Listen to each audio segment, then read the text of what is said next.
कहानी के शुरू में हम एक आदमी को देखते हैं। अपने चेहरे को ढका हुआ था और एक आदमी को बांधा हुआ था। वो अपनी बंदूक की गोलियां निकालकर उस आदमी की जेब में डाल देता है और बंदूक अपने पास रख लेता है। फिर उस आदमी के सीने पर एक चीप डिवाइस लगाता है जिसके रिमोट को भी उसने अपने पास रख लिया था। उस आदमी से कहता है कि तुमने मेरे लिए कोई रास्ता नहीं छोड़ा। उसको चाकू से जख्मी करके वहाँ से चला जाता है। हम उसकी डिवाइस पर एक चीप मैसेज और उसके चीखने चिल्लाने की आवाजों को सुनते हैं। इसके बाद सीन शिफ्ट होता है कुछ दोस्तों पर जो अपनी पढ़ाई पूरी करके जंगल में कैंपिंग करने आए हुए थे।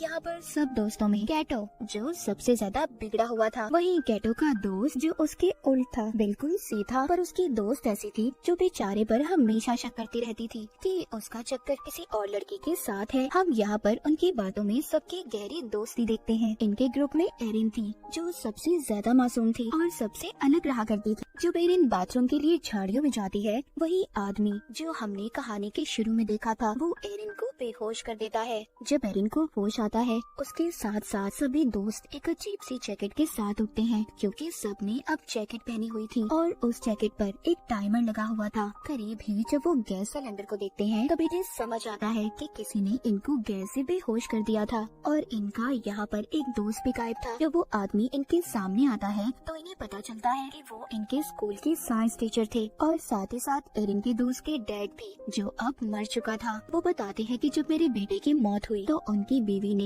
इस सदमे से अपनी जान ले ली जिस वजह से उन्होंने अपनी फैमिली को खो दिया। अब उन्हें ऐसा लगता था कि कहीं न कहीं इन दोस्तों में से ही कोई कातिल है जिसने मेरे बेटे को मारा होगा। वो कहते हैं आज तो तुम्हारी दोस्ती का इम्तिहान है। वो जैसे ही अपने हाथ में लिए रिमोट को दबाते हैं, सबकी जैकेटों पर लगी हुई डिवाइसेस ऑन हो जाती हैं। आज तो टेस्ट में सिर्फ वही बचेगा जिसके पास सबसे ज्यादा वक्त होगा। इसके बाद वो अपने आप को ही गोली मार लेते हैं। ये देखकर सब काफी ज्यादा डर जाते हैं। अपनी अपनी जैकेट्स को निकालने की कोशिश कर रहे थे पर वो निकलने का नाम नहीं ले रही थी। उन्हें समझ नहीं आ रही थी कि आखिर टाइम के खत्म होते ही होगा क्या। वो देखते हैं किसी के डिवाइस में बहुत ज्यादा टाइम था और किसी के पास बहुत कम। उनकी सबसे बड़ी परेशानी ये थी कि दूर दूर तक उनके लिए कोई मदद नहीं थी और इनके टीचर ने सबके फोन्स को भी तोड़ दिया था। अब उन्हें समझ नहीं आती कि वो सच में एक बड़ी मुसीबत में है। एक दूसरे से लड़ने लगते हैं पर अभी भी कुछ को ये मजाक लग रहा था। जब ये आगे जाते हैं तो इनको अपना दोस्त बॉबी मिलता है जो एक पेड़ से लटका हुआ था। बॉबी की दोस्त उसको आजाद करने के लिए आगे बढ़ने वाली थी। तभी दूसरी दोस्त कहती है हो सकता है ये चाल बॉबी की हो, हमें यहाँ पर फंसाने की, क्योंकि इसने ही हमें यहाँ पर बुलाया था।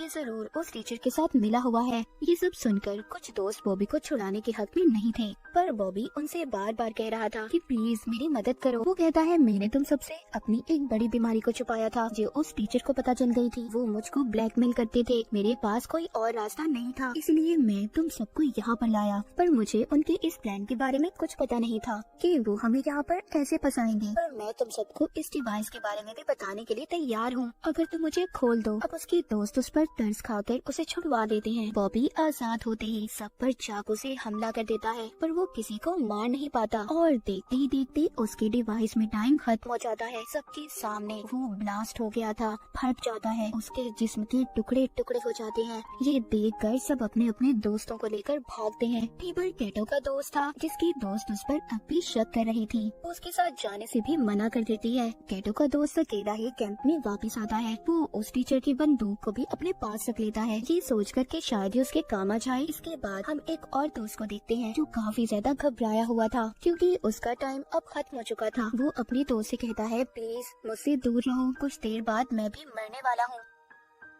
पर तभी जब इसकी एक और दोस्त इनके पास आ रही थी तो ये गलती से उस पर फ्लैशलाइट से हमला कर देता है जिससे फौरन ही उस लड़की की जान चली गई थी। पर होता कुछ ऐसा है कि उस लड़की के पास जो टाइम बचा था वो सारा इस लड़के को मिल गया था। वो बहुत परेशान हो गया था। इनकी एक सहीन दोस्त कहती है जिसको अब सब कुछ समझ आ गया था हमारे डिवाइसेस में कुछ ऐसे सेंसर्स हैं जो इंसान मारेगा तो उसका सारा वक्त दूसरे इंसान को मिल जाएगा, बिल्कुल पबजी की तरह। हथियारों की बजाय बचा हुआ वक्त दूसरे इंसान को ट्रांसफर हो जाएगा। उस टीचर ने जानबूझकर ये सब किया था कि सब एक दूसरे की जान ले सके, अपनी जान बचाने के लिए। सब सुनने के बाद सारे दोस्त एक दूसरे के दुश्मन बन गए थे, क्योंकि सबको अपनी जान प्यारी थी। दूर खड़ी एक दोस्त भी इनकी सारी बातें सुन रही थी, जो थोड़ी पागल थी। उसके चेहरे पर उसकी नीयत साफ नजर आ रही थी, क्योंकि उसका टाइम जो खत्म होने वाला था। वो एक लकड़ी का टुकड़ा उठाकर सब पर वार करने लगती है, पर सभी वहाँ से भाग गए थे। अब यहाँ पर नजर आता है सब दोस्तों का असली चेहरा। सभी एक दूसरे की जान के दुश्मन बन चुके थे। तो दोस्त जल्दी से दोबारा कैंप की तरफ भागते हैं, क्योंकि उनके पास अभी भी एक फोन था जो वो कैंप में ही छोड़ आए थे, मगर उसमें भी सिग्नल नहीं थे। इसलिए ये फोन को लेकर ऊंचाई की तरफ भागते हैं। उधर एरिन को कैटो का दोस्त अपना पार्टनर बन जाने का कहता है और दोनों आगे मदद के लिए निकल पड़ते हैं। उधर दूसरी तरफ इनकी एक और दोस्त जो अपने शिकार की तलाश में थी, क्योंकि उसका टाइम खत्म होने वाला था। जब ये कैटो को अपने पास आते हुए देखती है तो उस पर हमला कर देती है। पर चालाक कैटो अपनी जान बचाने के लिए उस लड़की से कहता है, तुम कहती थी ना कि मेरा दोस्त तुम्हें धोखा दे रहा है, उसका चक्कर किसी और लड़के के साथ था। हाँ, वो कोई और नहीं बल्कि तुम्हारी बेस्ट फ्रेंड है, जो मुझे उसके फोन से पता चला। उस पागल लड़की को एक और मौका मिल गया था किसी की जान लेने का। ये अपनी ही दोस्त के ऊपर चाकू से हमला कर देती है, पर वो दोस्त एक ही झटके में उसके ऊपर वार करके उसी को मार देती है। अब उस लड़की को भी गेम की समझ आ चुकी थी कि भले कैटो ने उसे मरवाने की कोशिश की, पर यही रास्ता है इस गेम में सरवाइव करने का,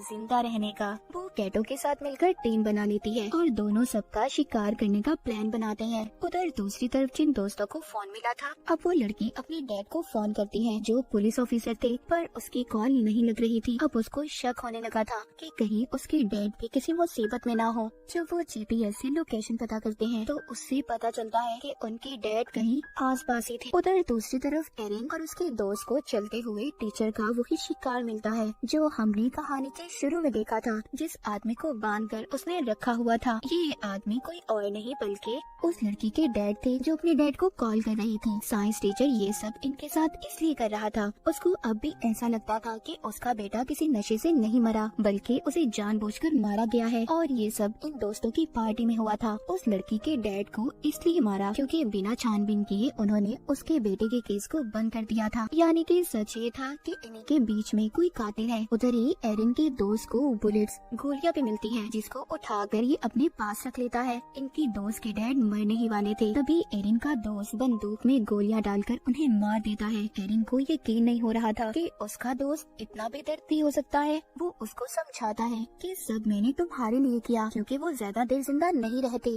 वो मरने ही वाले थे और उनको मारने से कम जो उनका बचा हुआ वक्त है वो तुम्हें मिल गया। एरिन का दोस्त उसको बंदूक देकर कहता है, तुम इससे खुद को महफूज कर सकती हो, ये तुम्हारी हिफाजत के लिए है, क्योंकि जीने का हक है तुम्हें। और खुद वो कैटो की तलाश में निकल पड़ता है, क्योंकि उसे ऐसा लग रहा था कि साइंस टीचर के बेटे उनके दोस्त का कातिल कैटो है, क्योंकि उस दिन पार्टी में वो नशे वाली दवाई वही लाया था।